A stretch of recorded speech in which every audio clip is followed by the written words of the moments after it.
Assalamualaikum warahmatullahi wabarakatuh. Perkenalkan, kami kelompok Temis hari ini akan membahas tugas hukum perdata tentang lembaga jaminan.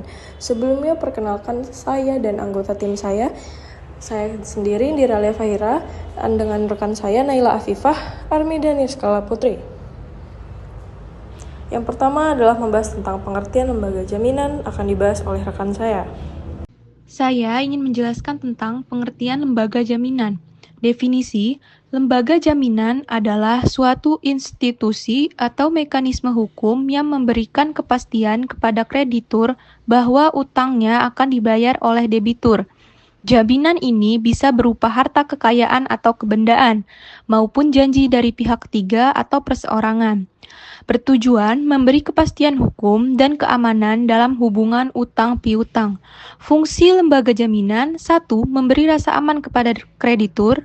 2. Memperkuat posisi hukum dalam perjanjian. Dan yang ketiga, menjamin kepastian pembayaran utang. Selanjutnya, arti penting keberadaan lembaga jaminan.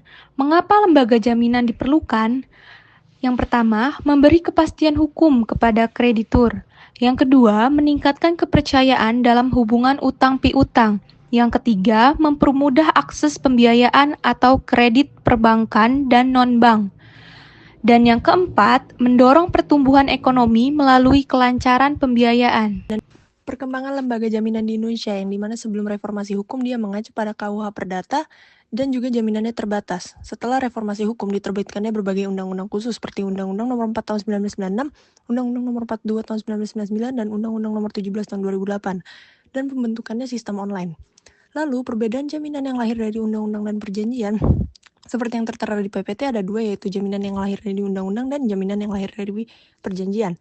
Jaminan yang lahir dari undang-undang, dia berlaku otomatis, berlaku untuk seluruh harta kekayaan debitur, diatur dalam 2 pasal dalam KUH Perdata dan tidak memberikan hak prioritas kepada kreditur. Sementara yang lahir dari perjanjian, dia didasarkan pada kesepakatan para pihak, berlaku pada objek atau benda tertentu seperti gadai, fidusia, hipotek, dan hak tanggungan, juga memberikan hak prioritas kepada kreditur pemegang jaminan. Dan yang terakhir ada jaminan umum dan jaminan khusus.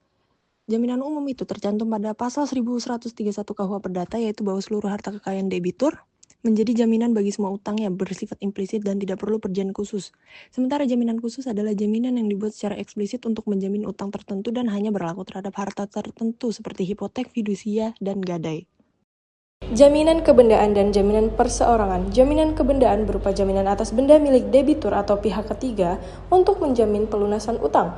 Ciri utamanya bersifat melekat pada benda dan memberi hak prioritas, atau biasa disebut droit de préférence, kepada kreditur, contoh gadai, hipotek, fidusia, dan hak tanggungan.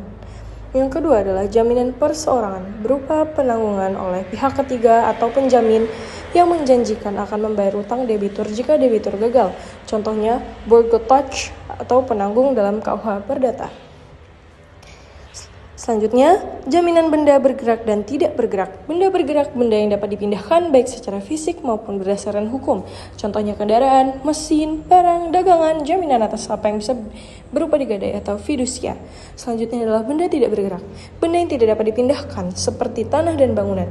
Jaminnya berupa hipotek untuk kapal giti dan hak tanggungan untuk tanah. Yang terakhir adalah jaminan yang menguasai benda dan jaminan tanpa menguasai benda.